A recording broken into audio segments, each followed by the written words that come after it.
Bon, au Hachem, on est réunis pour un nouveau cours de Kabbalah ici à la Spanish. Donc c'est précieux parce que c'est pas partout qu'on peut faire des cours de Kabbalah. Comme ça, mais aujourd'hui, dans notre génération, ça y est, maintenant, ce qu'on appelle la Pnimiut à Torah, les secrets de la Torah peuvent se diffuser facilement plus qu'avant. Il y a plus de possibilités, plus d'accès à des livres qui étaient compliqués au départ. Donc on peut faire plus de cours plus facilement. Alors, on a eu quelques semaines d'interruption, mais l'idée c'était de suivre quand même un sujet qui a un lien avec la paracha, a priori. Et donc, cette semaine, on est parachat Bo. Bo, ça veut dire vient. Bo el paro. Le début on est dans la troisième paracha, troisième section du Sefer Shemot, du livre de l'Exode, qui est en train de nous parler de ce qu'on appelle communément la sortie d'Égypte, qui est en fait en même temps la naissance du peuple d'Israël. C'est vu comme une naissance. Et donc en fait c'est dans cette paracha, à proprement parler, la paracha de Bo, que le peuple d'Israël va sortir de Mitzrayim, Égypte. Puis après, l'histoire d'Israël va vraiment commencer en quelque sorte. Alors là, on est dans les prémices, on est dans ce qui va amener la naissance. Et cet accouchement est vu, on voit cette naissance comme un accouchement avec des douleurs de l'enfantement, des contractions qui sont représentées ici par ce qu'on appelle les 10 plaies. Les 10 plaies d'Égypte qui vont être infligées ici aux Égyptiens de l'époque. Et il y en a eu 7 dans la paracha précédente. Et les 3 dernières, qui sont les plus fortes, c'est pour cette paracha, c'est pour cette paracha. Alors, on ne va pas s'attarder vraiment maintenant sur ces plaies. On avait fait un cours, je crois, l'année dernière là-dessus. Mais on va essayer de rentrer au niveau symbolique ici, parce que la Torah a plusieurs niveaux d'interprétation, mais en fait, il y a des niveaux très profonds. On va essayer de toucher un tout petit peu au travers justement de lectures qu'on va trouver dans le Zohar, qui est le livre majeur de la Kabbalah, mais aussi les écrits du Harizal ou de la Chassidoute qu'on verra après. Alors, avant d'expliquer cette paracha, pour essayer de comprendre justement ces maîtres, ces grands kabbalistes qui ont expliqué ces versets dans un niveau très profond, très symbolique, qui parle des secrets de la création du monde, et il faut qu'on parle un petit peu des grands principes de la doctrine kabbalistique, si on peut dire les choses ainsi, pour essayer de comprendre après de quoi il s'agit maintenant quand on va faire une lecture dans le texte. Alors, il y a plusieurs étapes, évidemment, qui marquent la création du monde. En fait, elles sont... La création, ça ne se fait pas en... Ça veut dire... il y a plusieurs étapes. On ne peut pas dire que c'est des étapes qui se font dans le temps, parce que ce n'est pas une question de temps, on est dans quelque chose qui est avant le temps, puisque quand Dieu crée le monde, il crée à la fois l'espace, à la fois le temps et l'être. Mais il y a un développement ontologique, il y a un développement de degrés qui va amener la création depuis, si vous voulez, la pensée de Dieu jusqu'à ce monde d'en bas. Alors, pour Hachem, évidemment, tout est dans un seul instant. La création est instantanée pour lui, pour Dieu. Mais pour nous, on le voit comme une succession d'étapes. Et bon, il y a des livres entiers qui ont été écrits là-dessus. C'est très vaste. Mais, en fait, on peut résumer, d'après ce que explique le Harizal, donc Rabbi Yitzhak Luria au XVIe siècle, en quelques étapes majeures. La première étape, vous avez déjà tous entendu ce nom, c'est ce que le Harizal a appelé le Tzimtzum. On a déjà parlé dans ce cours. Le Tzimtzum veut dire la contraction originelle, par lequel, si vous voulez, le Créateur, le Dieu infini et absolu, contracte sa lumière, qui est elle-même infinie, ce qu'on appelle en hébreu le Or En Sof, Or voulant dire lumière, et Ein Sof voulant dire infini, il contracte sa lumière infinie pour laisser un espace, pour laisser une place à la création. Dieu étant infini, s'il ne se retire pas quelque part, s'il n'enlève pas une partie de lui-même, et c'est une manière qui n'est pas très juste de parler comme ça, mais on pourrait expliquer, mais s'il ne se cache pas, en tout cas quelque part dans la création, il n'y a pas de place à l'autre, parce qu'il prend toute la place. Quand je dis place, il faut qu'on essaye de faire preuve un petit peu d'abstraction, parce qu'on ne parle pas d'endroit au sens physique du terme. On parle au sens, si vous voulez, symbolique de laisser un espace créationnel, c'est-à-dire une possibilité d'existence à la création et à tous les êtres qui vont la remplir. Pour ça, Dieu va cacher une partie de sa lumière dans un espace, enfin, dans un lieu, et cette contraction, elle est représentée symboliquement d'ailleurs dans les schémas par un cercle, à partir d'un point. C'est comme si à partir d'un point, il y a une contraction qui fait que, ou une rétraction de la lumière qui va se faire de manière circulaire. Et dans cet espace circulaire, symbolique évidemment, c'est là que va y avoir toutes les possibilités de la création, c'est-à-dire tout ce qui va être créé par la suite. Ce tzimtzum, qui veut dire contraction ou rétraction, veut dire donc voilement de la lumière, retrait de la lumière divine.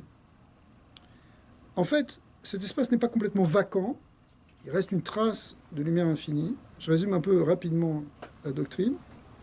Il reste une trace de lumière infinie qui va être le germe de toutes les potentialités qui vont naître après et qui vont se développer dans cet espace. Quand je parle de germe, des potentialités, c'est ce qu'on va appeler après les sphirotes qui vont apparaître dans cet espace, et après de ces sphirotes vont découler finalement des univers, et de ces univers jusqu'à notre univers physique. Ça, c'est la première grande étape. Après, il y a beaucoup d'étapes, mais les étapes marquantes, c'est qu'à un moment, donc, les sphirotes vont apparaître. Elles vont apparaître parce que Dieu va injecter à nouveau un rayon de lumière infinie qui va entrer dans cet espace vacant. Et en entrant dans cet espace vacant, du fait qu'il reste quelques traces dont on a parlé tout à l'heure, eh bien, il va se former des entités qui sont encore des entités, des forces divines, si vous voulez, mais qu'on appelle les séphirotes.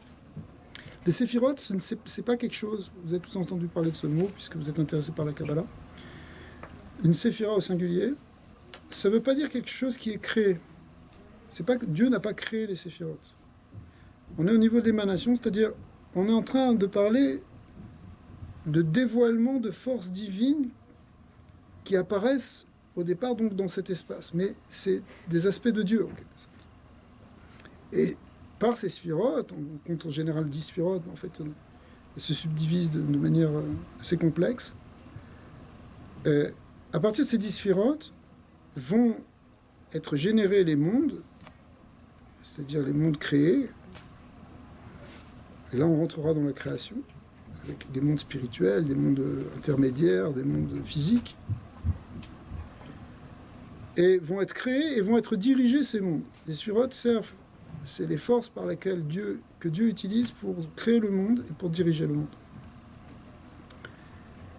Alors, dans une des étapes de cette formation des séphirotes, il va y avoir à un moment une rupture, une brisure. Ce qu'on appelle dans la Kabbalah la Shevirat HaKelim, la destruction des réceptacles. Les réceptacles de ces séphirotes, enfin de certaines séphirotes, à un certain moment du processus de création.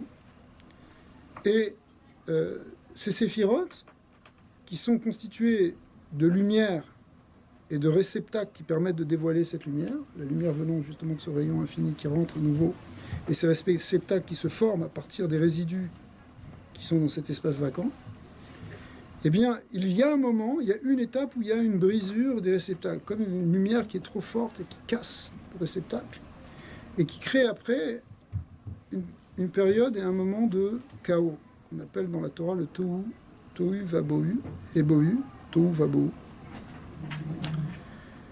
Et donc, ça, c'est la deuxième grande étape si on distingue les étapes majeures. Après le Tzimtzum, il va y avoir donc une formation des sphirotes, mais qui vont se briser un moment.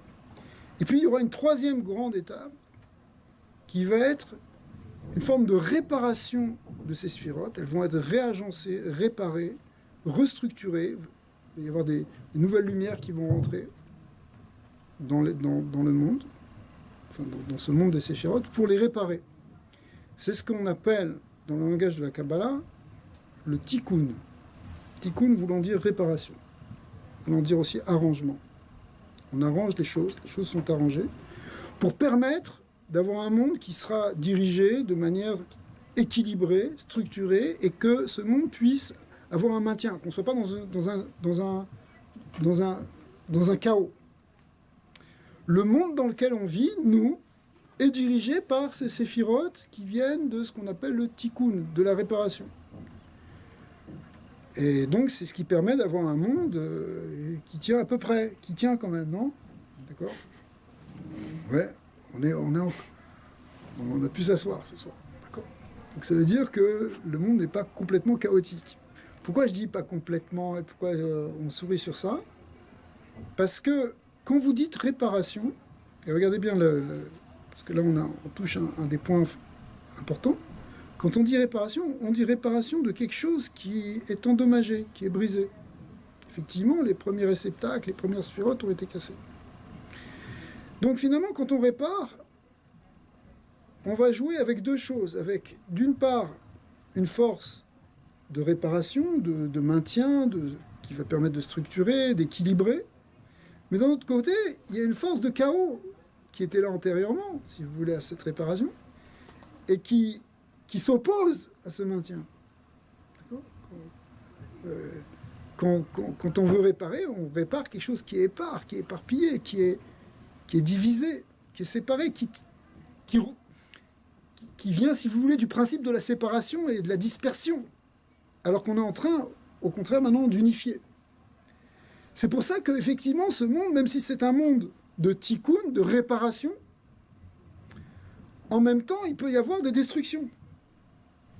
Et dans le monde des hommes, on voit très bien qu'il peut y avoir des bonnes choses qui amènent du bien, qui amènent de la vie, qui amènent donc un maintien dans le monde, un tikkun, dans le langage des kabbalistes.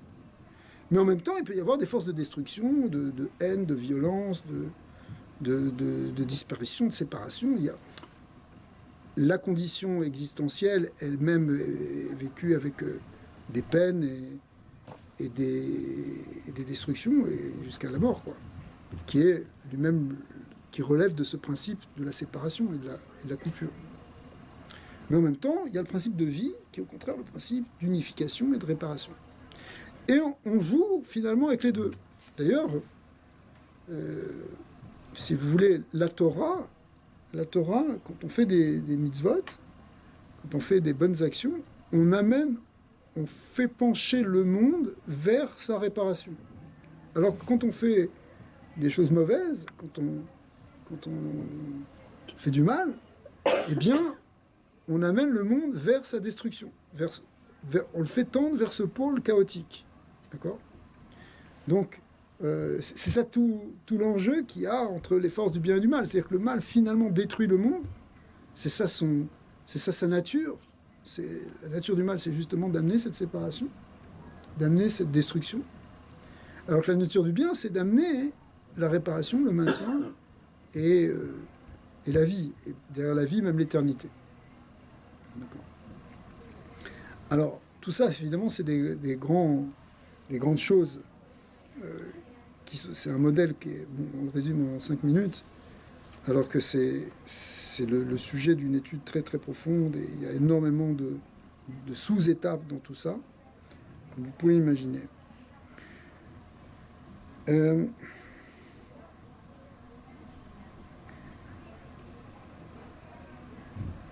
On va maintenant essayer de on va laisser un petit peu cette doctrine, on va laisser un peu se décanter, et on va rentrer dans la paracha, puis après on va faire le lien.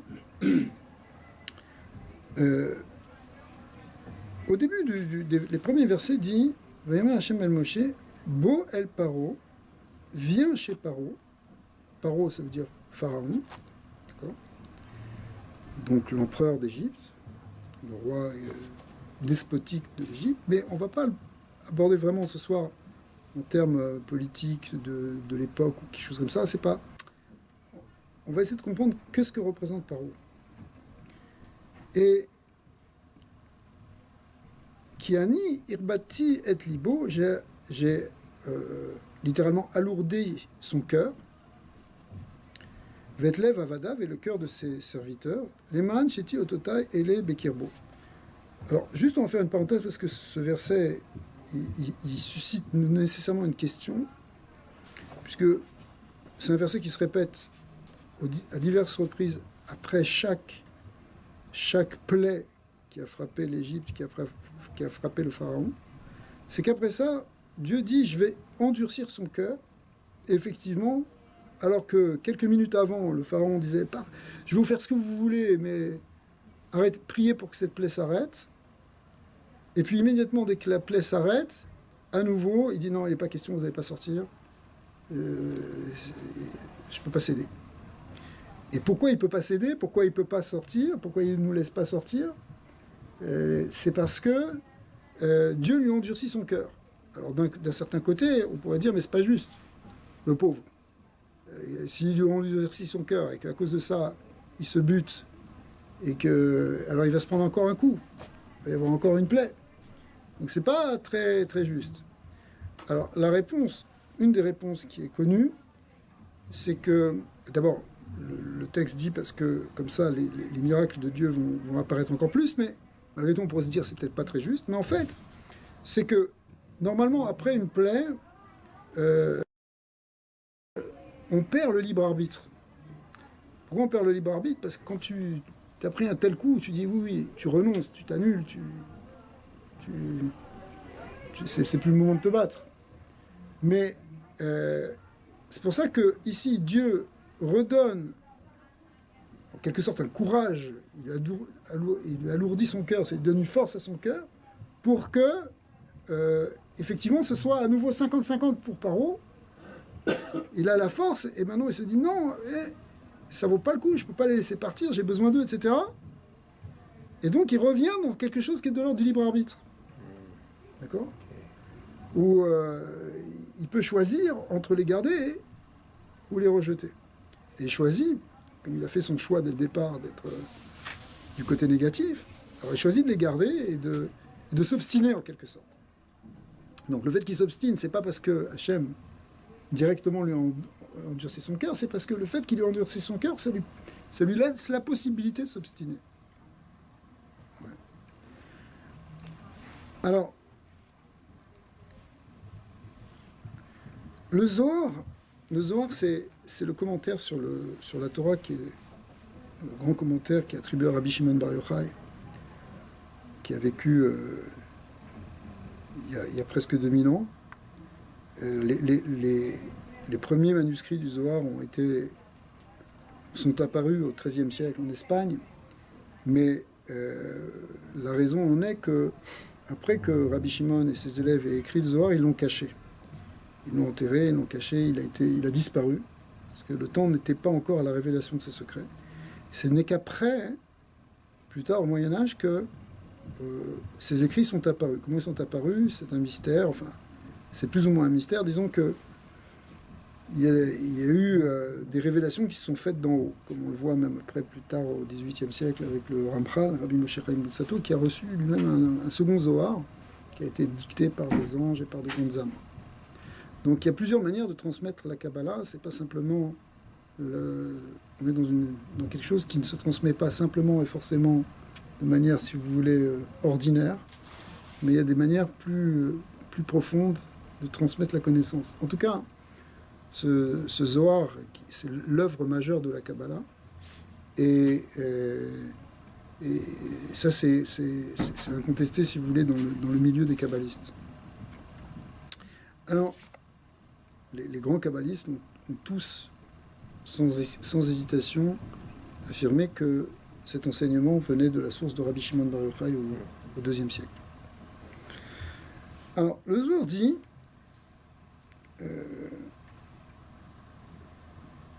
il y a une question grammaticale qui se pose dans ce premier verset. Où Hachem dit à Moïse, à Moshe, il lui dit « Viens chez le Pharaon, viens chez Paro ».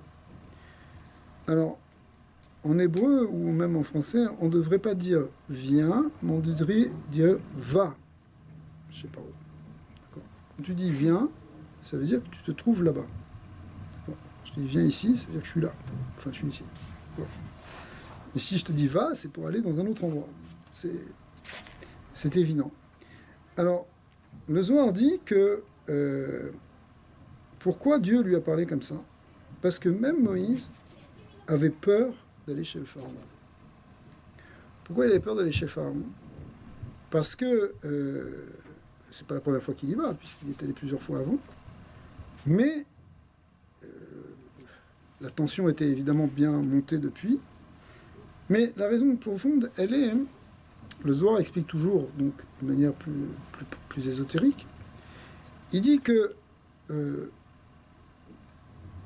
Pharaon, il représente le degré ultime, le niveau le plus élevé des forces du mal, des forces négatives, des forces d'impureté. C'est ça ce qu'il représente. Il est, dans le langage du Zohar, il est le niveau du Keter, de la couronne. Vous voyez, dans les sphirotes, le niveau le plus élevé s'appelle Keter. Il a le Keter, la couronne des forces du mal. Et Moshe Rabbeinu, Moïse notre maître, bien qu'il soit tellement élevé, tellement saint, et tellement kadosh, et tellement proche de Dieu, malgré tout, face à ce niveau de force du mal, il se retrouve en danger. Il y a un danger. Le danger, c'est que les forces du mal, elles peuvent même le faire tomber. Elles pourraient le faire tomber, lui. Et pourtant, Moïse, il est complètement détaché de tout. Il est dans une... Mais la force, si vous voulez, la plus élevée du mal, elle reste dangereuse. Et Hachem lui dit, viens parce que je serai là-bas. Donc n'aie pas peur, viens chez Paro, je suis là-bas, je me cache là-bas et je serai avec toi. En fait même, quelque part, il va falloir que Moshe Rabbeinu aille jusque dans l'antre des forces du mal, quelque part pour dévoiler quelque chose d'Hachem. Hachem, il était déjà ailleurs. Et Dieu et Moïse avaient déjà eu des révélations d'Hachem, la fameuse révélation au buisson ardent, et d'autres épisodes qu'on a vus avant. Mais malgré tout, il y a un niveau de connaissance de Dieu et de révélation de la dimension du Ein-Sof qui ne peut se trouver qu'en allant dépasser justement cette couronne d'impureté. Un peu comme quand, pour donner un exemple qui nous parle un peu plus à nous, quand on a une difficulté sur quelque chose, ça peut être même une difficulté à un niveau psychologique ou quoi que ce soit, lorsqu'on arrive à la dépasser, lorsqu'on arrive à affronter une peur, un problème, quelque chose, c'est là qu'on trouve une facette cachée qui était en nous et qui est et qui en général est grande et importante.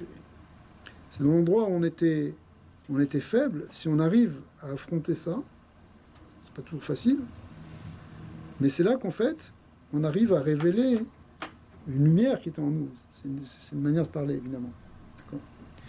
Alors, ici, Moshe Rabbeinu, il doit affronter Paro, et en fait, ça va être la dernière fois qu'il va chez lui, puisque Paro lui va lui dire, écoute, tu ne me reverras plus, et Moshe lui dit, ok, on ne se reverra plus. Donc, c'est la dernière fois qu'il va l'affronter, et puis, c'est le début de la fin, en fait, en quelque sorte. Alors, la fin de Paro, puisque effectivement il va tomber, il va finir par se soumettre, et là va y avoir la révélation, la vraie révélation du divin, qui va être possible. D'accord. Alors, ça c'est le Zohar. Le Zohar explique ça.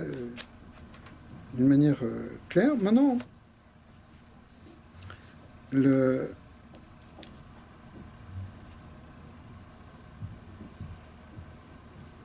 Harizal explique que toutes les makot, les 10 makot, étaient là pour faire tomber les 10 forces, les 10 séphirotes de l'impureté, des forces du mal. C'est-à-dire qu'il y a 10 coups qui ont été mis, les 10 plaies d'Égypte. Ces 10 plaies représentent les 10 coups qui vont faire tomber justement cette structure des forces du mal. Mais Moshe Rabbeinu ici, il doit aller jusqu'au point ultime qui est Paro, ce qui va se révéler en même temps avec ce qu'on appelle la dernière plaie, qui est la mort des premiers-nés. Et il faut aller jusqu'à la source. Le Zohar l'appelle aussi, à partir d'un verset du livre d'Ézéchiel, qui dit que Paro est le Tanin Agadol, Rofes Beyorav, je vais traduire, c'est le grand crocodile, ou le grand reptile qui est tapi dans sa rivière. Ouais. Et c'est quoi ce grand crocodile ? Ça représente en même temps le serpent originel, si vous voulez, qui est la force du mal à l'origine. Elle est là, symbolisée et incarnée dans Paro.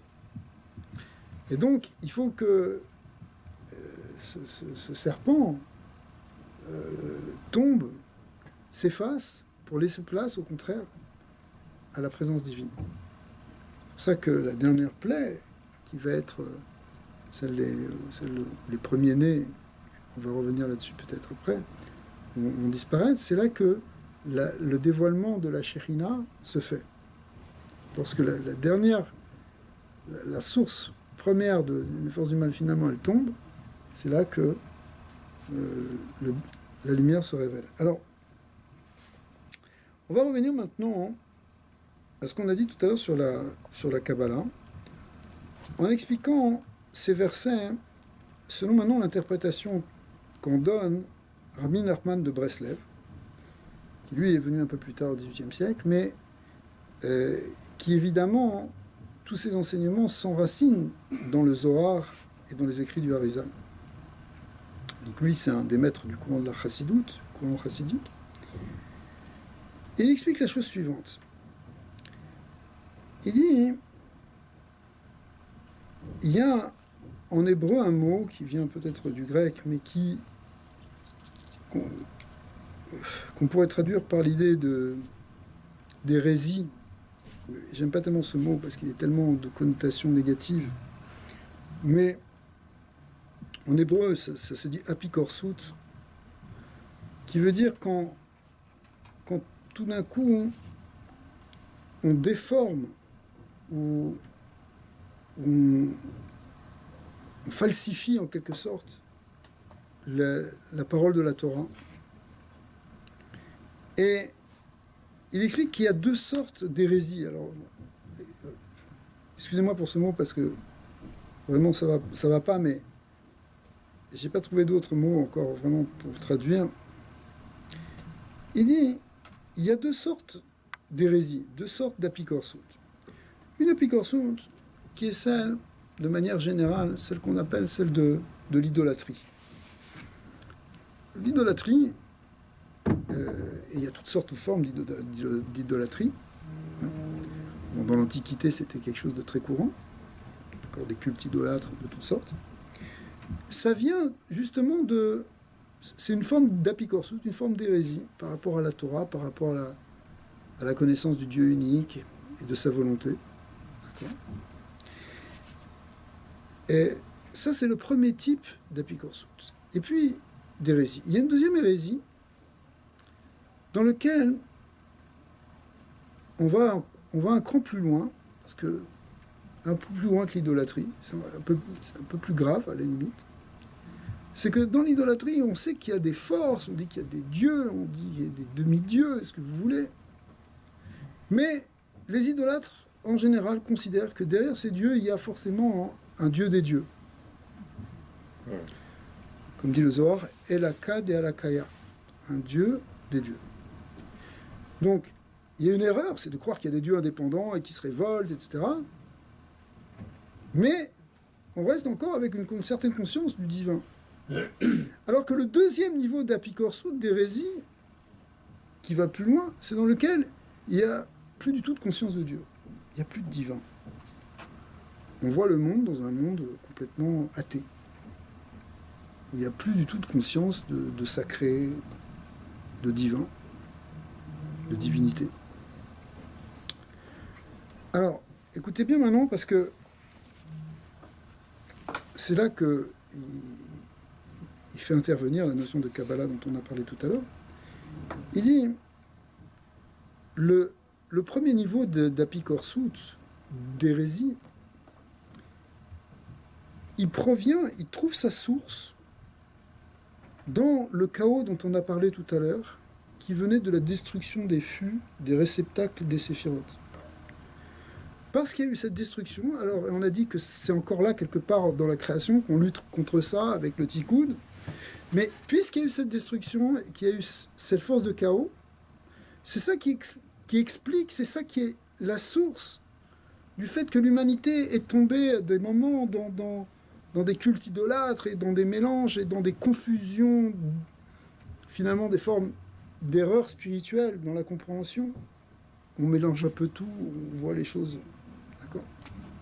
Parce que normalement, les premiers hommes, au départ, tel que c'est décrit, tel que Maïmonide nous le décrit, enfin, c'est-à-dire tel que la Torah, tel que la Torah nous le raconte, c'est que au départ, les premiers hommes étaient dans une croyance et dans une connaissance d'un Dieu un. Et l'idolâtrie est venue par une forme de dégénérescence de cette connaissance. On a commencé à donner de l'importance aux constellations, aux étoiles, etc. Jusqu'à après rentrer dans des cultes idolâtres de toutes sortes. Mais pourquoi est-ce qu'il y a eu cette descente et pourquoi il y a eu cette perte au niveau de l'humanité? C'est parce que dans le monde, il y a cette force de chaos qui est là et qui amène le trouble, qui amène la confusion, qui amène le mensonge. D'accord ? Quand Avram se met en révolte contre ce système mensonger et qui dit et qui vient et qui casse les idoles et qui veut retrouver le Dieu un et qui montre le chemin pour retrouver le Dieu un, qui était toujours connu par certains tzadikim. Il y a toujours eu dans chaque génération des justes et des tzadikim qui connaissaient et qui étaient des fidèles serviteurs du Dieu un, sinon le monde ne tiendrait pas, disent les maîtres. Comme à l'époque de Enoch, Hanor, ou de Noah, de Mathusalem, qui étaient dans chaque génération, il y avait Shem et Ver, mais c'était une minorité, c'était on dirait aujourd'hui quelques initiés qui avaient la vraie connaissance. Ouais. Est-ce que le chiffre de 36 est applicable même à cette époque ? Peut-être que oui, mais les 36, ils peuvent être inclus dans un seul. C'est possible aussi. Ouais. Et est-ce que l'idolâtrie est aussi la cause d'une certaine forme d'incompréhension ? Oui. L'idolâtrie vient de l'ignorance, vient du principe d'ignorance. C'est parce qu'on ne sait pas, parce qu'on ne comprend pas, parce que tout est confus, que alors on donne de l'importance à quelque chose qui ne devrait pas en avoir autant que ça. D'accord ? On n'est pas capable de voir derrière telle force qu'il y a dans l'univers, voir celui qui maîtrise ses forces, c'est-à-dire le Dieu un. Tout ça vient de l'ignorance, ça vient de la confusion, ça vient de ce chaos. Et Rabbi Nachman dit, ça vient de cette Shevirat HaKelim, de cette destruction des fûts. Mais le deuxième niveau d'idolâtrie, d'apikorsut, d'hérésie, pas d'idolâtrie, d'hérésie, excusez-moi, celui où il n'y a même plus de conscience, où il n'y a plus de Dieu, si vous voulez, ça vient d'un niveau qui est plus élevé, qui est antérieur, et qui était le Tzimtzum. Le Tzimtzum, cette rétraction de la lumière divine, le fait que Dieu a caché sa lumière, ça donne aussi une possibilité dans le monde à ce que on ait l'impression qu'on est dans un monde complètement obscur du point de vue, si vous voulez, de la lumière divine. Il n'y a pas de lumière divine.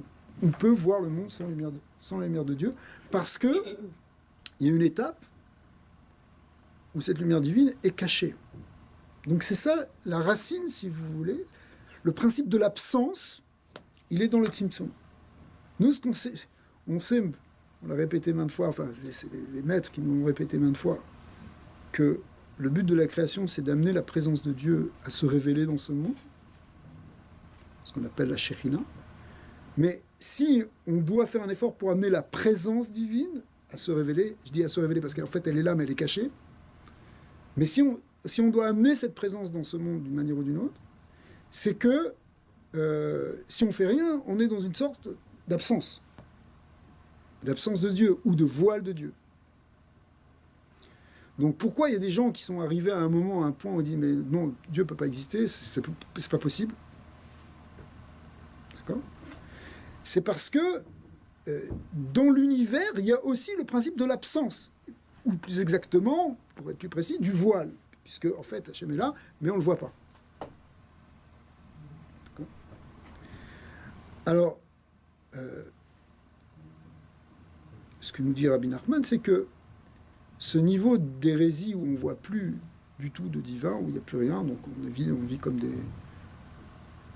C'est-à-dire d'une manière complètement...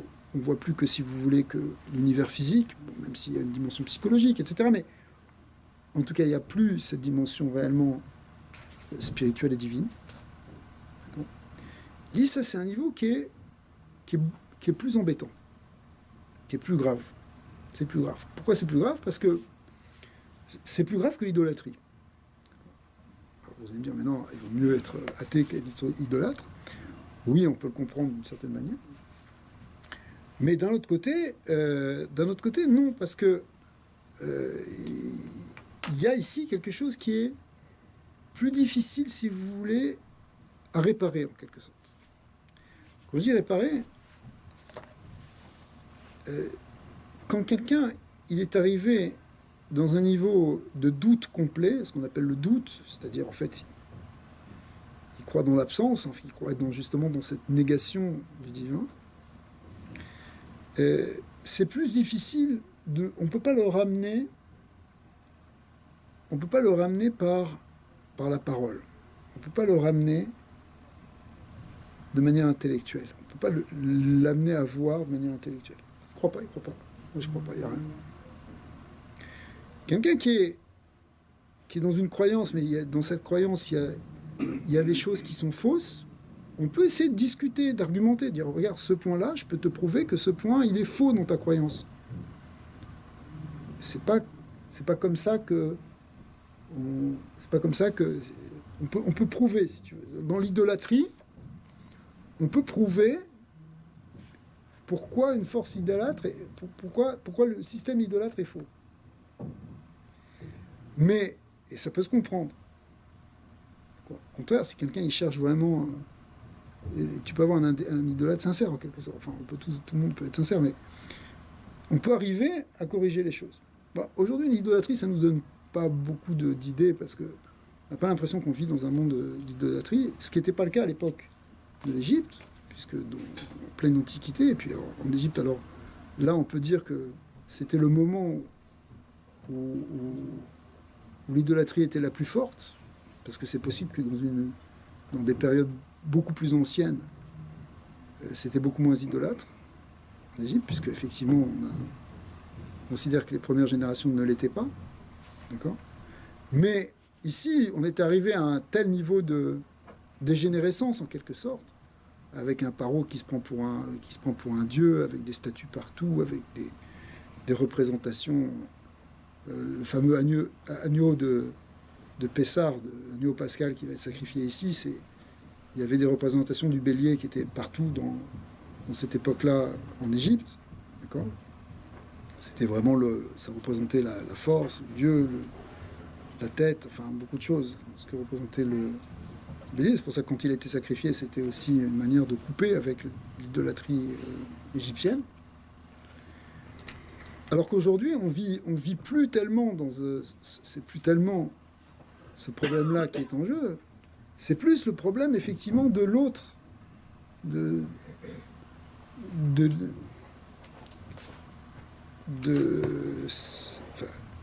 de cette apécorson qui vient de Tzimtzum. Alors, on va faire dans l'ordre, je sais pas que c'est...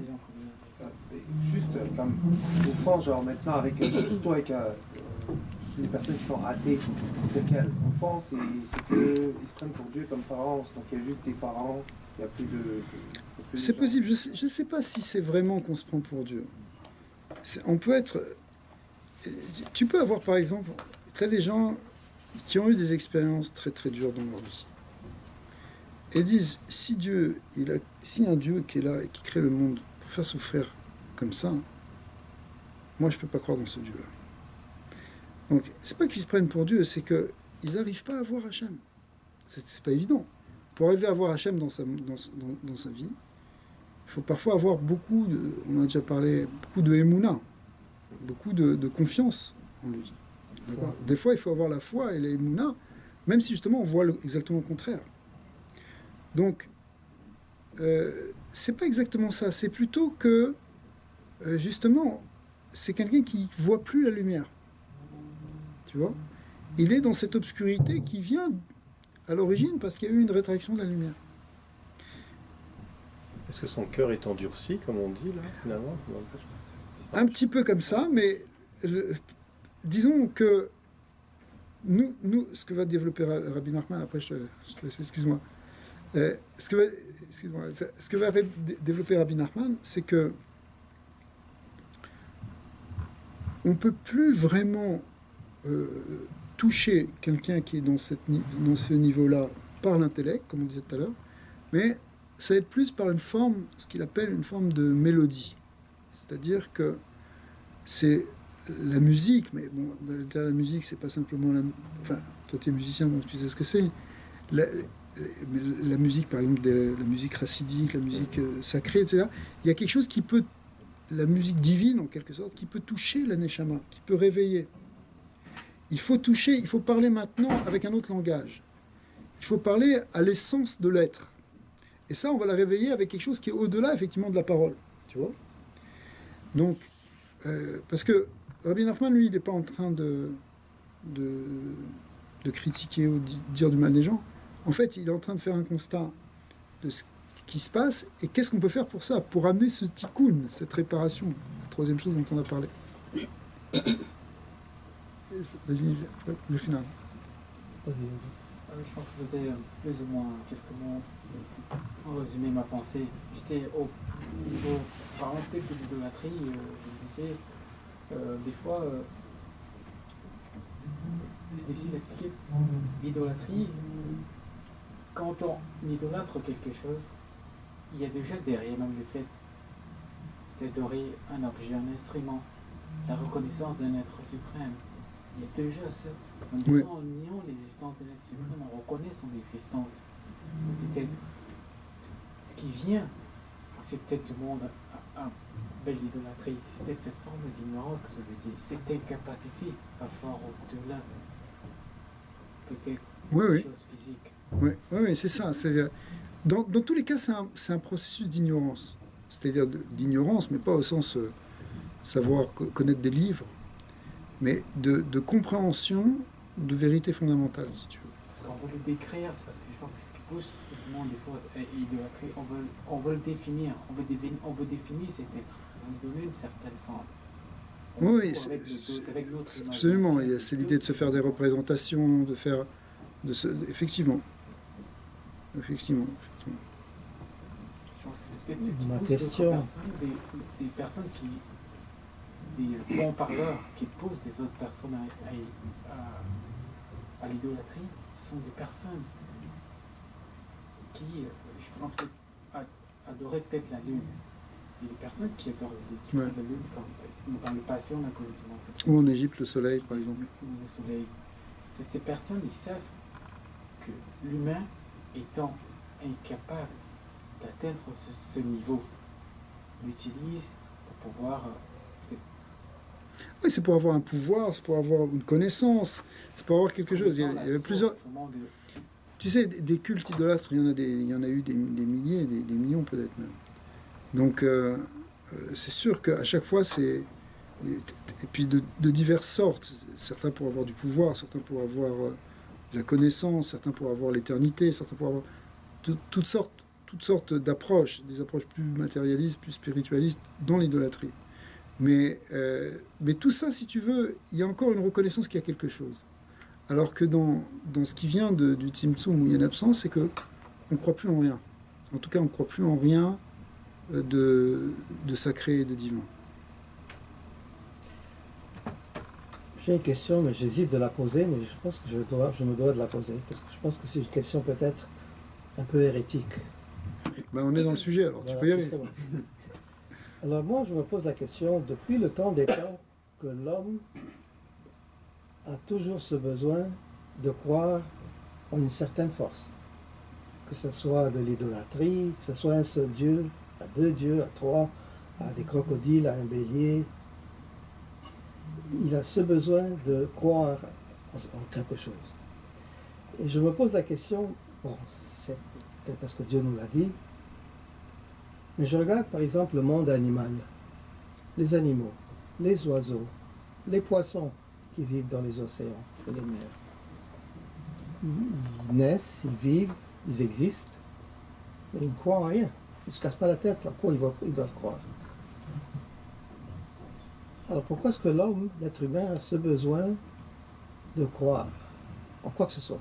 Quand tu dis qu'il ne croit pas, c'est peut-être pas... C'est effectivement le terme de croyance, c'est quelque chose qui s'applique apparemment à l'humain, mais ça ne veut pas dire qu'ils n'ont pas... Par exemple, les versets des psaumes, etc., nous disent que chaque chose dans la création chante une louange au Créateur. Il y a un fameux livre dans la Torah qui s'appelle... qui raconte ce qu'on appelle le Perek Shira, qui est un passage du Talmud, qui relie le chant de chaque créature avec un verset de la Torah, un verset des psaumes. Alors, ça veut pas dire qu'il récite le verset avec son livre, mais ça veut dire que son existence exprime quelque chose au Créateur, et qui nous dit que l'animal n'a pas une forme de perception aussi justement de l'unité de l'univers qui est dans lequel il est et de la force divine qui est là. Sauf qu'il le perçoit à un niveau animal, il le perçoit différemment de nous. Nous, comme on est les humains, on a tendance à le percevoir avec notre mental. Mais justement, ce que dit Rabbi Nachman, c'est qu'il y a des fois, quand le mental il n'arrive plus, ça ne peut pas passer, parce qu'on n'est pas dans le... Il n'y a pas d'idée sur laquelle s'accrocher, dans ce vide, eh bien, il faut aller toucher quelque chose qui est au-delà. Et quand, par exemple, il y a quelque chose qui te touche dans ton essence, c'est pas parce que tu t'es mis à croire intellectuellement parce que tu avais besoin de croire quelque chose. C'est que tu as cru parce que tu as un ressenti que là, tu es en train de toucher quelque chose qui est essentiel et vrai. C'est-à-dire, quand tu touches un point de vérité dans ton existence, tu es là à ce moment-là, tu es vraiment présent, c'est pas quelque chose de mental, c'est quelque chose qui est essentiel, c'est ton essence qui se révèle. Et finalement, la croyance chez les hommes, c'est ça qui est le fondement derrière. C'est que quelque part, il y a une intuition profonde de quelque chose. Le problème, c'est que ça peut être dévié, ça peut être tronqué, ça peut être...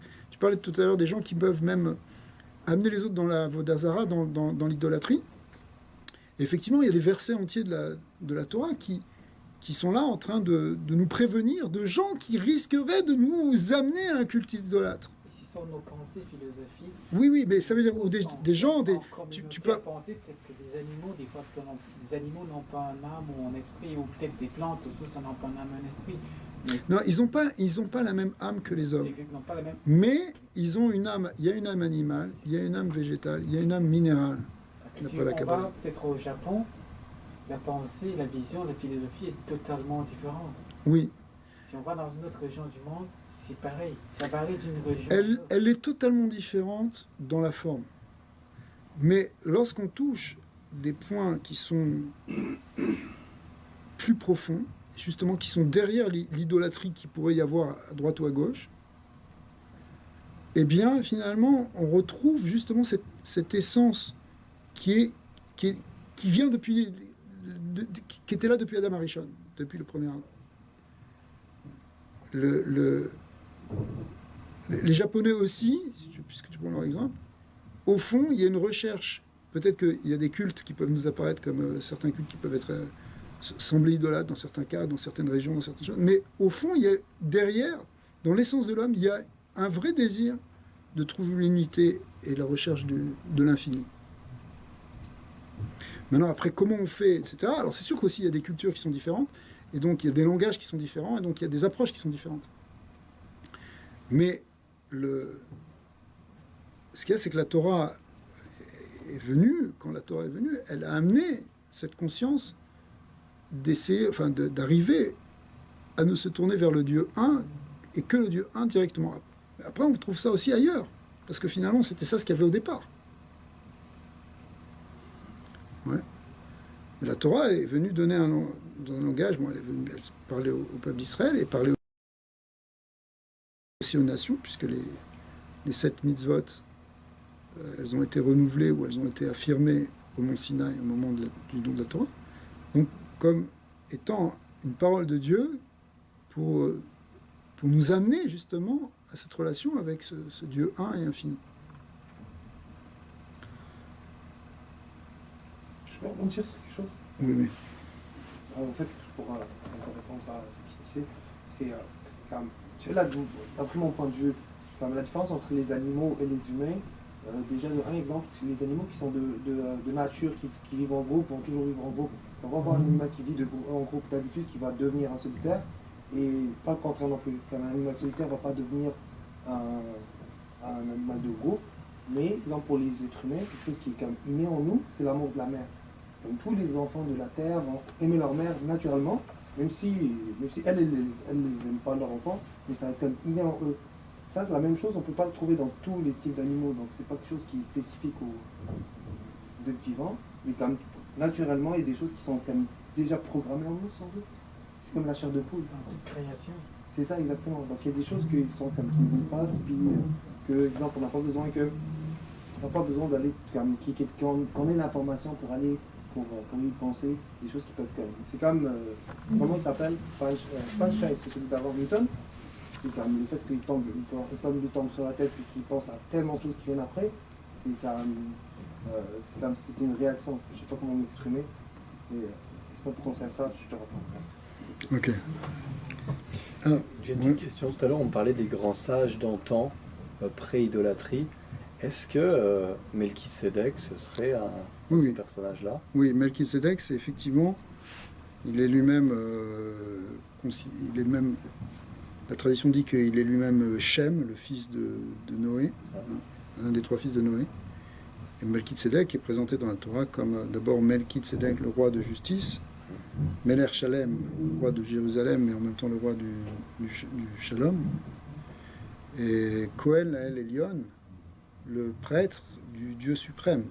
Donc il était, au contraire, c'était lui le détenteur de... Enfin, c'était lui le tzaddik, si tu veux, dans sa génération, et c'est lui qui vient et qui fait une bénédiction à Abraham, et qui transmet à Abraham. Il lui donne du pain et du vin, il lui transmet justement sa transmission de... C'est maintenant Abraham qui va être le porteur, justement, de cette doctrine de l'unité, pour la transmettre aux hommes. Donc effectivement, Melchisédek, c'est lui qui fait le lien entre les générations pré-diluviennes, antédiluviennes, et Abraham Avinu.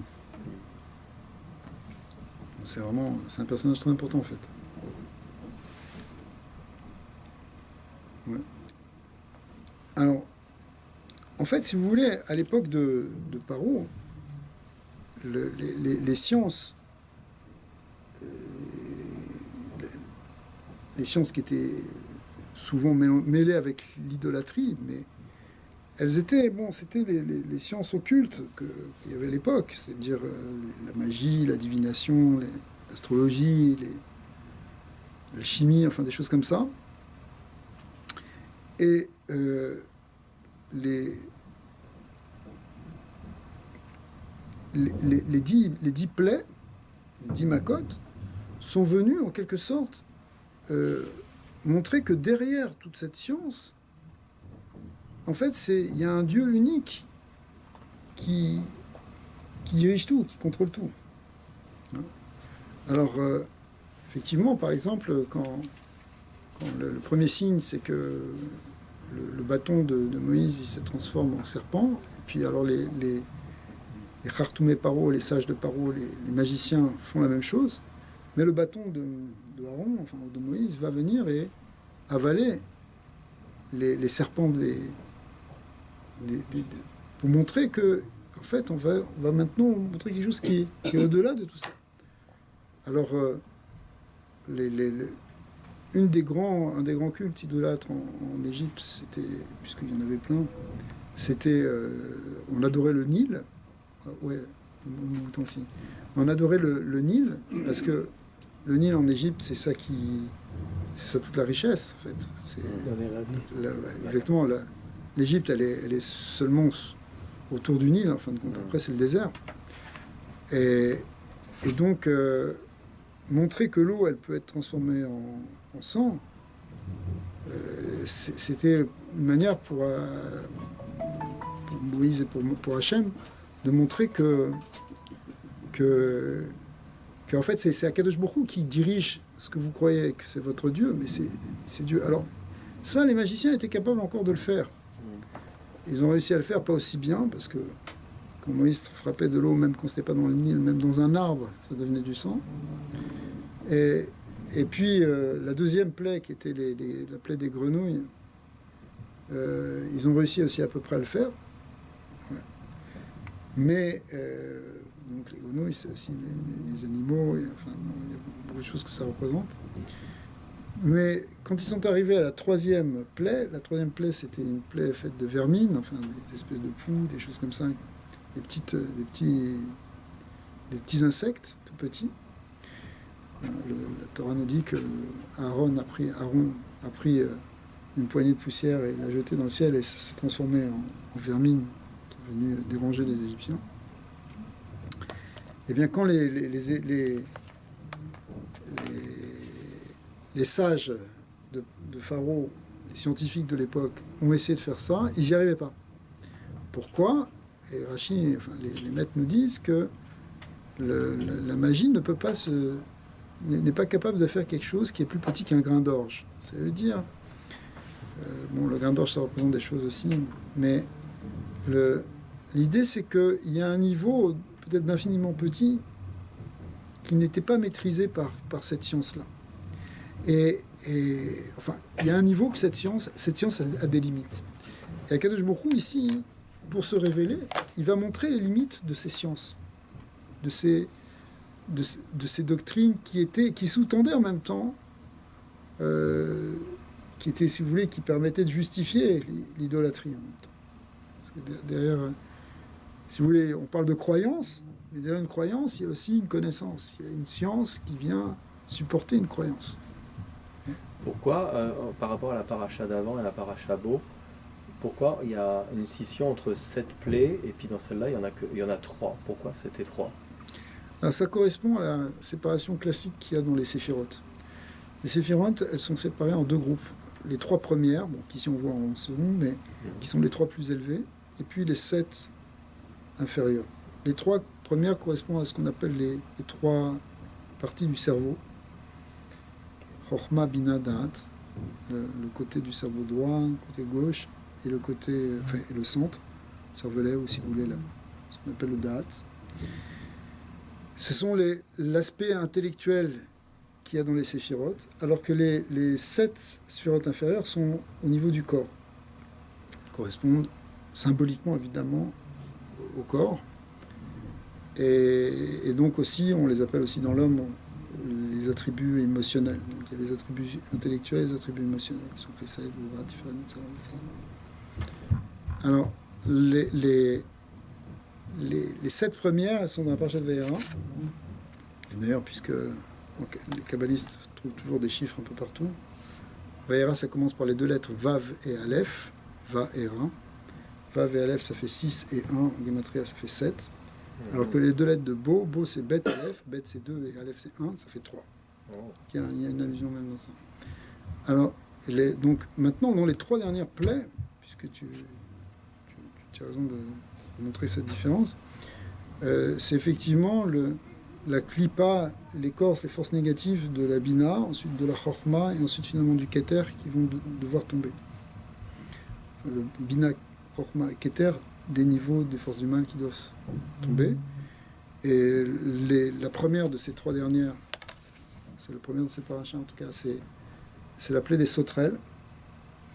Et les sauterelles, elles viennent, elles dissèquent tout. Et effectivement, la bina, comme attribut intellectuel, représente la capacité d'analyse, c'est-à-dire la capacité de séparer, de distinguer et de mettre en place, si vous voulez, par des catégories, les choses qu'on est en train d'étudier. On a besoin d'analyser. Pour sortir, si vous voulez, du chaos, il faut aussi faire des distinctions. D'accord ? Et ça, c'est ce que fait l'analyse de la bina. La chorma, c'est quelque chose qui est plus synthétique. Le côté droit du cerveau, c'est quelque chose c'est lié avec la vision, c'est la perception directe d'une chose. Alors, c'est pour ça que les sauterelles qui viennent et qui coupent tout, qui coupent les cheveux en 4, si vous voulez, mais ils coupent tous les épis en 1000, ouais, ils dissèquent absolument tout, ça représente la bina divine qui vient maintenant disséquer et montrer à quel point le système, ce système antérieur est faux. Ouais. Puis après, la 9e plaie, celle qui vient après, donc la 2e de cette paracha, elle correspond à la sphère de Chorma, qui est le côté du cerveau droit, qui est le côté où on comprend tout dans une compréhension directe.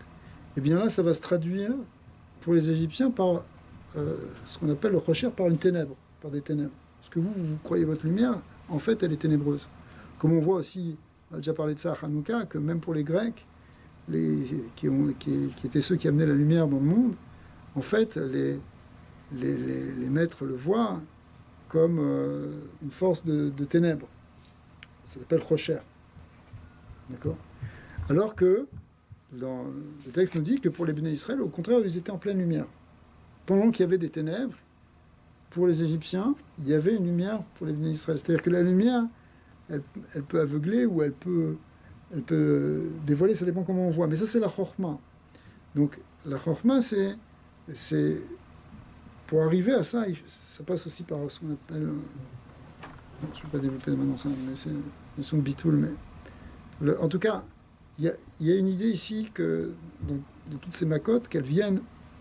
Ce sont des forces divines qui viennent contrecarrer, si vous voulez, l'équivalent, mais dans les forces négatives. Et la dernière, c'est Makat Bechorot, la mort des premiers-nés, qui a priori est quelque chose qui est difficile à entendre, parce qu'on peut se dire, quoi, tous les premiers-nés sont morts en Égypte. Mais là, on touche ce qu'on appelle dans la Torah la Bechora. Bechor en hébreu, ça veut dire premier-né, ça veut dire premier. Et bon, c'est la fameuse... c'est un sujet qui était déjà tout au long du livre de la Genèse, donc qui a précédé, on voit avec ce qu'il y a eu entre Yaakov et Esav, entre Jacob et Ésaü, pour savoir qui va être le Bechor, qui va être le premier-né. Et on a vu que Esav, il n'en voulait pas. Le Zohar a très bien montré qu'il ne voulait pas de cette responsabilité d'être l'aîné. Être aîné, ça veut dire celui qui s'occupe des autres, celui qui prend les choses en charge, en main. C'est lui qui va être le pilier et de sa famille et de sa société. Être à la tête, parce que être le premier-né, ça veut dire être celui qui est à la tête. Être à la tête, c'est une responsabilité, c'est pas un droit d'aînesse, c'est une responsabilité d'aînesse, comme ça qu'on l'explique. Donc Esav, il le veut pas, mais c'est Jacob qui va le prendre sur lui. Et donc finalement, Israël va devenir le Bechor, va devenir le fils aîné. Mais jusque-là, celui qui s'est attribué le droit d'aînesse, en tout cas pendant toute cette période, c'est l'Égypte. L'Égypte, ici, c'est lui la première puissance dans le monde. On raconte même qu'à l'époque de la tour de Babel, donc bien avant, la tour de Babel, c'est 10 générations après Noir, c'est C'est juste à l'époque d'Abraham. Abraham est venu juste après la tour de Babel. En fait, derrière la tour de Babel, où toute l'humanité était unifiée, où tout le monde était structuré dans un mouvement commun avec une seule langue, en fait, ce qui dominait, c'était Nemrod, qui est devenu après l'empereur de Babel, etc., mais qui était lui-même un des fils de Cush, Cush qui veut dire l'Éthiopie, et qui s'était allié avec Mitzraïm, l'Égypte, qui était déjà celui qui était le pouvoir dominant. Donc après, finalement, après ou avant, en tout cas, Mitzraïm, c'est le système totalitaire puissant et établi et qui est la première force dans le monde. C'est un style URSS, tu vois, un truc comme ça. Ça, c'est Mitzraïm. Il y a ce côté-là. C'est marqué dans les Midrashim que jamais un esclave pouvait s'échapper d'Égypte. C'était pas possible de se libérer. C'est un système complètement asservissant, totalement pyramidal. C'est peut-être pas pour rien les pyramides non plus, mais c'est où il y a le pharaon qui est le dieu incarné. Enfin, ils étaient arrivés jusque-là. C'était peut-être pas comme ça au début. Et puis, tout le monde, tout fonctionne autour de lui. Ah oui. Ah ouais, ça, c'est le système complètement totalitaire, qui est l'image inversée, en fait, de ce qu'on devrait établir. Ce qu'on va essayer d'établir avec le peuple d'Israël, qui naît de cette matrice, qui est un peu comme, si vous voulez, comme dans un moule où les choses s'impriment à l'envers. Donc, si vous voulez, l'anti-paro, finalement, c'est Moïse. Moïse qui va être un dirigeant aussi, qui va être le guide du peuple d'Israël. Mais évidemment, la méthode sera complètement différente. Il ne va rien imposer par la force, il ne peut pas. Même si des fois, il faudra qu'il prenne son bâton, qui représente le pouvoir, mais son pouvoir, il exercera par la prière. Quand ça ne va pas, même quand les gens se révoltent contre lui, qu'est-ce qu'il fait? Il se met par terre à chaque fois et prie le bon Dieu. Au lieu de se prendre lui pour le grand Dieu, et lui, il a un bâton de pouvoir. Après tout, il a fait tomber l'Égypte avec ce bâton, il a ouvert la mer. Il pourrait exercer son pouvoir sur ce peuple qui parfois se rebelle. Mais jamais il le fera. D'accord? Parce que lui, il doit diriger avec amour, en laissant la place aux autres. Alors que le système de Paro, c'est au contraire un système où il n'y a pas de place pour l'autre. Il n'y a pas d'autre. Il n'y a que lui. Tout le reste, c'est pour arriver à le mettre en place. Tout, y compris les ministres, les princes, ne parlons pas des milliers d'esclaves qui sont là à son service.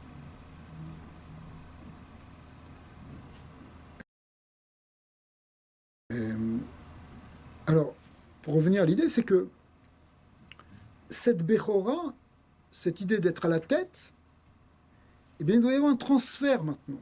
Il doit y avoir un transfert de qui est le Bechor, qui est celui qui est à la tête. Et c'est pour ça que le bélier, on le disait tout à l'heure, il va être sacrifié. Et effectivement, il y a des palais de Ramsès II où on voit des tonnes de béliers, d'accord ? Mais il va être celtique parce que le bélier représente l'idée de tête. Le bélier, c'est le premier des signes astrologiques. Hein,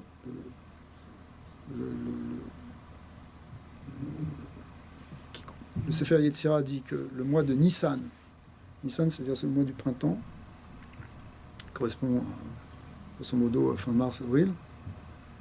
Le mois de Nissan, celui dans lequel il y a la fête de Pessah, celui où les Béné Israël vont sortir d'Égypte, celui qui est cette période dans laquelle il y a cette période de Beau, la sortie d'Égypte, Pessah, etc., ça correspond au signe astrologique du bélier. Effectivement, le bélier, c'est en avril. D'accord ? Et ça correspond dans la structure du corps humain à la tête. D'accord ? C'est le premier mois de l'année. Le premier mois de l'année, vous savez, le premier signe astrologique, c'est le premier mois de l'année. En fait, c'est le bélier. Le bélier, ça représente la tête. Ça représente donc ce qu'on appelle ici en hébreu le Bechor, le côté fils aîné, le côté tête. Et il doit y avoir un transfert qui doit se faire maintenant pour Israël. Est-ce que justement, dans ce droit d'aînesse, on va dire, ou dans cette responsabilité d'aînesse, comme on disait, justement, on ne retrouve pas finalement l'espèce de dualité qu'il y a que Moïse, c'est, entre guillemets, le demi-frère de Pharaon. Bah, tu peux le voir comme ça, parce que je sais pas si nulle part c'est vraiment vu qu'il est un demi-frère. Un C'est demi, vrai, je veux dire, il a adopté, grandi, tu as raison c'est qu'il a. ça. C'est bon, je veux dire, c'est pas non plus le prince d'Égypte, tu vois, le truc Walt Disney. Non, non. Il a grandi, une partie de sa petite enfance, il a grandi chez ses parents, puisque le texte nous dit qu'il a trouvé une nourrice, en fait cette nourrice était sa mère, etc. Donc il a grandi, puis après il a grandi dans le palais de Paro. Donc effectivement, on peut le voir effectivement comme l'anti-Paro, ou celui qui va être... On voyait déjà ça avec le personnage de Yosef, qui lui-même devient le vice-roi, et qui prend la place de Paro quelque part. Et en même temps, je veux dire... alors, mais Moshe Rabbeinu, il va carrément sortir de ce système, parce qu'on est dans ce moment justement de la libération, de la sortie d'Égypte. Alors que Yosef, il était encore caché dedans, en quelque sorte. Au moment où il se révèle, mais il reste quand même dans le vêtement, si vous voulez, que lui a donné le pharaon. Mais à ce moment-là, l'Égypte était montée. À l'époque de Moïse, Non, de Joseph. de Yosef, oui, plus ou moins. Mais disons que... plus ou moins, on ne sait pas exactement, mais en tout cas, ils se sont tous soumis à Yosef. C'est vrai qu'on a l'impression que Paro, il a le Paro de l'époque de Joseph, puisqu'après on voit que c'est un nouveau Paro qui s'est levé, dit la Torah. Le Paro de l'époque de Joseph, on a l'impression qu'il est sage. Il reconnaît dans Joseph un super sage, et lui-même il se met en retrait. Il se met en retrait où est-ce qu'il va. On dirait qu'il se consacre uniquement à la méditation, et il reste complètement spirituel, et maintenant... toute la gestion du pays, ça va être Yosef. Mais donc, il y a une certaine sagesse, c'est sûr. C'est probable qu'au départ, il devait y avoir quelque chose de profond dans l'Égypte au départ. Et puis ça a dégénéré comme dans tous les... En fait, dans tous ces peuples. Même, on dit que même les Grecs, au départ, ils étaient attachés aussi à un côté de sainteté. Puis après, ça s'est dégradé. Et ça, même dans l'archéologie, je veux dire. Par exemple, Akhenaton, il déclare le culte du Dieu unique. Mhm. Et à partir de là, il révolutionne complètement, on va dire, l'histoire de l'Égypte. Et puis après lui, finalement, on retombe, c'est terminé, on casse ses statues, on essaie de l'effacer de toutes les tablettes, etc. Et puis de ramener l'idolâtrie la plus totale là-bas. C'est ça, mais Et la magie. Exactement. Absolument. Pourquoi ça se passe comme ça à chaque fois? Pourquoi il y a Alors, une dégradation Alors, c'est parce que... Si faut déjà arriver au Dieu, vraiment, il n'y a plus de travail à faire, entre guillemets. C'est vrai, mais après on retombe. Et on va voir ça même dans l'histoire d'Israël. L'histoire d'Israël, elle ne va pas être aussi tout en rose, parce qu'il y a des moments où, voilà, il y a des rois qui deviennent idolâtres, et le peuple qui tombe dans l'idolâtrie, puis finalement après, il y a des prophètes qui viennent, ils se réveillent, etc. Mais c'est un peu comme dans un être humain, si tu veux. Ben, tu as des hauts, des bas. Des fois, tu as tout compris, tu es sûr que c'est vrai, c'est bien, tu es un tzaddik, ça s'appelle en hébreu, d'accord? Et puis, waouh, le lendemain, paf, tu te prends une raclée parce que tu t'aperçois que tu es toujours avec tes vieux problèmes et tes difficultés que tu n'as pas dépassées, tu vois? Ce qui n'est pas complètement vrai, parce qu'en fait, le travail se fait, parce que tu cherches à avancer, donc même si tu retombes, à force de tomber, te relever, à un moment, tu ne vas plus tomber, tu vois? Ça, c'est très important de surtout pas se décourager parce que on a eu des bas après un haut, etc. Non. Et s'il faut tomber, c'est comme un enfant qui apprend à marcher, il tombe 4, 5 fois, 6 fois, ce qui doit tomber. Sheva Yipol Tzadik. 7 fois, le verset dit du roi Salomon, 7 fois le Tzadik va tomber avant de se tenir vraiment droit. C'est pas évident, c'est pas le premier coup, parce que cette force de chaos, elle est là. Cette force qui amène la chute, le chaos, la destruction, elle est là, elle est en nous, elle nous affecte. C'est notre Yetzer Hara en nous. Tu vois? Mais au niveau d'un peuple, au niveau d'une civilisation aussi. D'ailleurs, ce principe de la Shevirat Hakelim, de la destruction des Séphirot, il est mentionné dans le Chumash, dans le Parashat Vaishlar de la Genèse, sous forme complètement allusive au sujet des des 7 rois d'Édom qui ont régné, qui sont morts après. C'est du verset, a priori, on n'a pas l'impression, on ne sait même pas pourquoi ils sont là, on comprend même pas de quoi ça parle. Les rois des Dômes, ils sont nés, ils sont morts, etc. Ils ont régné. Qu'est-ce qu'ils s'en fichent des rois des Dômes, les pauvres? D'accord? C'est des trucs dans l'Antiquité, aucun rapport avec nous. Mais en fait, le Harizal lit et le Zohar lise dans ces versets des grands secrets métaphysiques extraordinaires, parce que les plus grands secrets sont parfois cachés dans des versets qui ont l'air complètement inattendus. Eh bien, là-bas, il lit dans ces règnes de 7 rois qui représentent en fait des 7 phases dans l'humanité, des civilisations. Tu peux le lire à plein de niveaux. Le Harizal le lit au niveau des séphirotes, mais ça peut aussi se comprendre comme des civilisations entières qui ont régné, qui ont eu leur apogée, puis après qui ont dégénéré, qui sont tombées très bas, et qui sont mortes finalement. Après, ça reste... après, on fonctionne avec des traces archéologiques pour retrouver ce qu'il y avait derrière, mais parce que ça a disparu. Pourquoi ça a disparu? Parce que, quelque part, le système s'est écroulé. Il peut y avoir des causes externes, etc., des problèmes de maladie, des épidémies, mais il y a aussi le fait qu'il y a une dégénérescence d'une civilisation. Mais pourquoi? Parce que le fondement n'était peut-être pas complètement bon, parce qu'on n'était pas encore arrivé au vrai résultat, parce que, voilà, comme Paro, il a un grand pouvoir, ils ont le pouvoir de nourrir le monde entier, même pendant un moment. C'est la grande puissance, une grande puissance, elle peut régler les problèmes à hauteur d'elle, mais elle peut aussi complètement abuser de son pouvoir, c'est ce que faisait Paro et ce que faisait l'Égypte à un niveau global. D'accord? Donc, si tu n'es pas capable d'être au niveau de cette responsabilité du droit d'aînesse, d'être responsabilité d'être l'aîné, alors quelque part, tu vas le perdre. Ce qui s'est passé avec Esav, c'est pour ça que Esav, c'est Édom, c'est les rois d'Édom qui perdent en quelque sorte leur puissance parce qu'ils ne l'utilisent pas, ils l'utilisent mal. Si tu veux, le plus grand égoïste, même s'il est tout puissant et à un moment, il faudrait que ça s'arrête. Et ça va s'arrêter. Parce que c'est...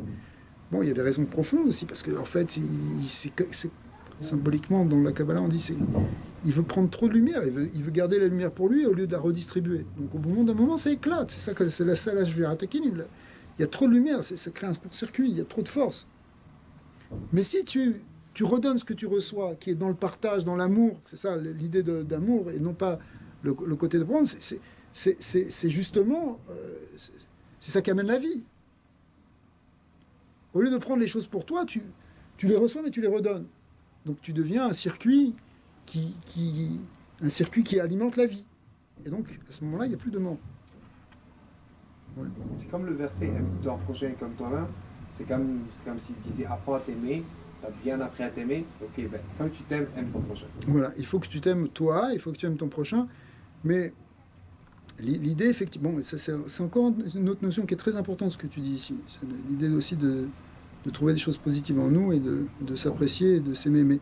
Mais ça ne veut pas dire être égoïste. C'est autre chose.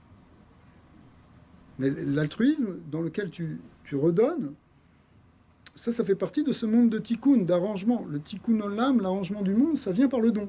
C'est pour ça que la tzedaka est tellement importante, parce que la tzedaka, c'est justement l'idée que tu as reçu de l'argent, tu le redonnes.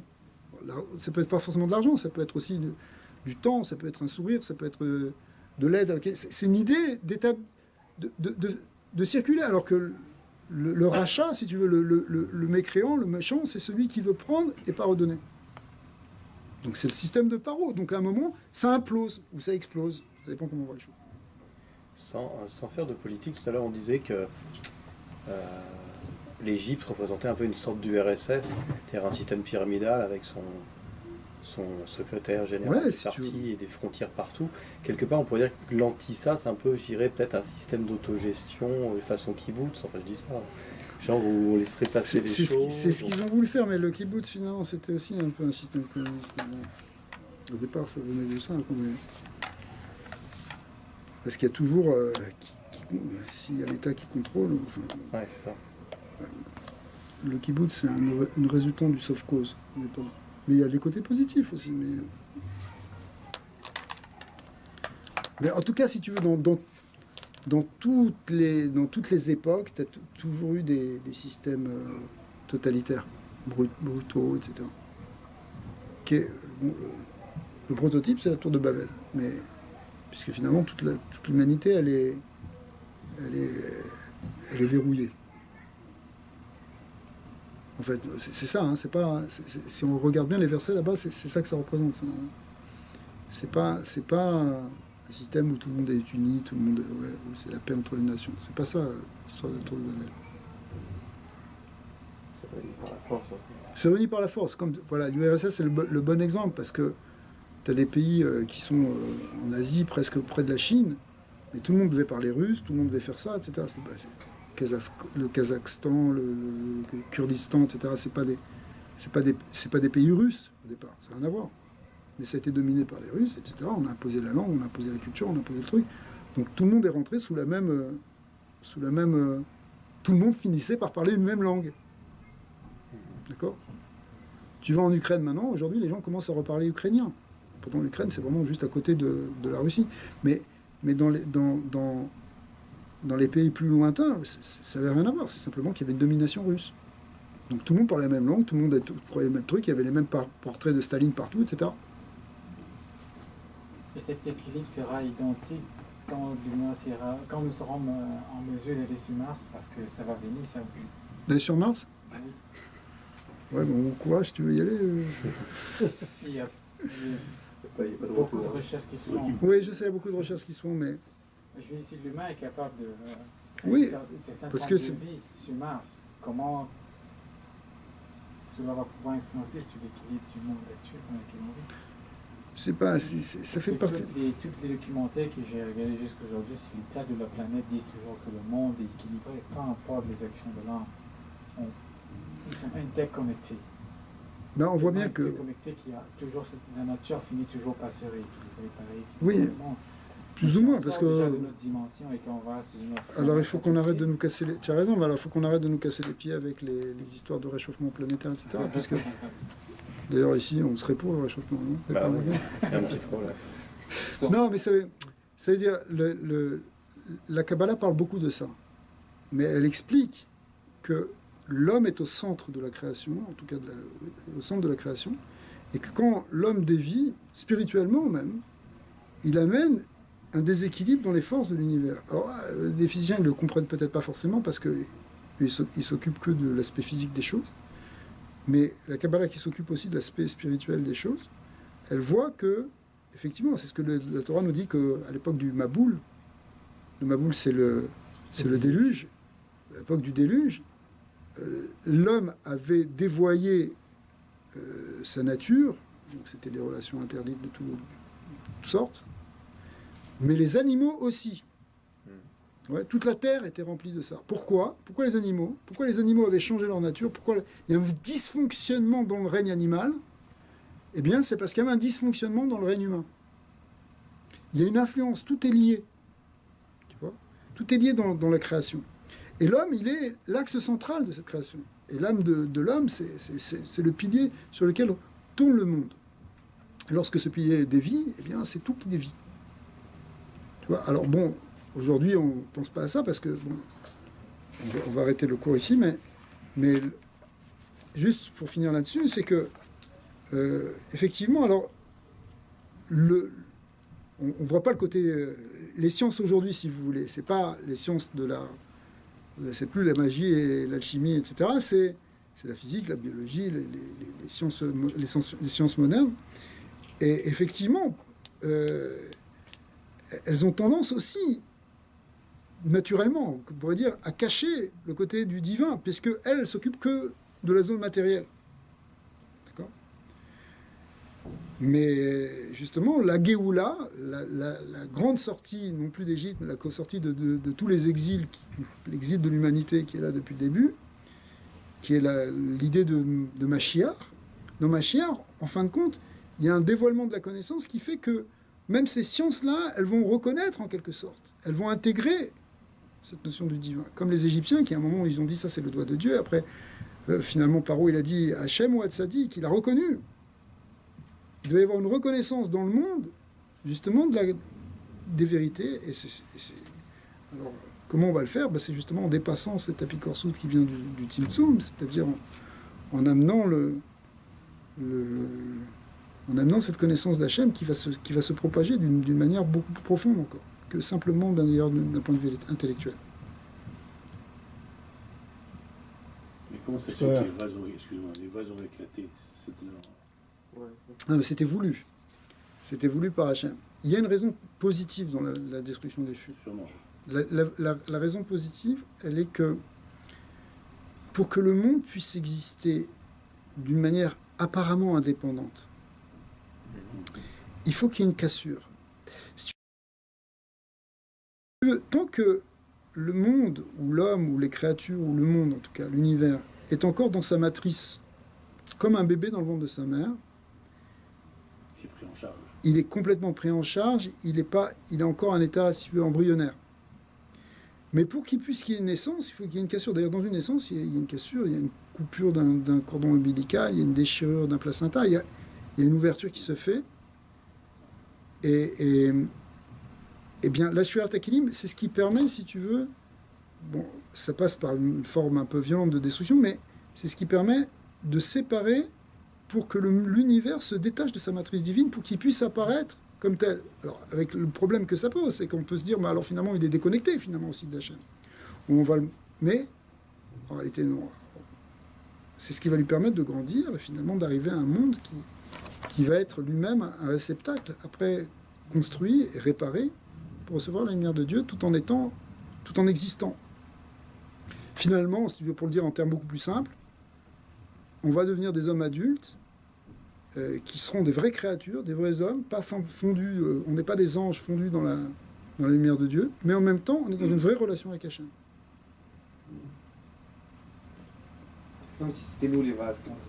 Oui, les vases, c'est une symbolique, si tu veux, tu vois, mais qui permet de comprendre beaucoup de choses, y compris, évidemment, dans le règne de l'homme.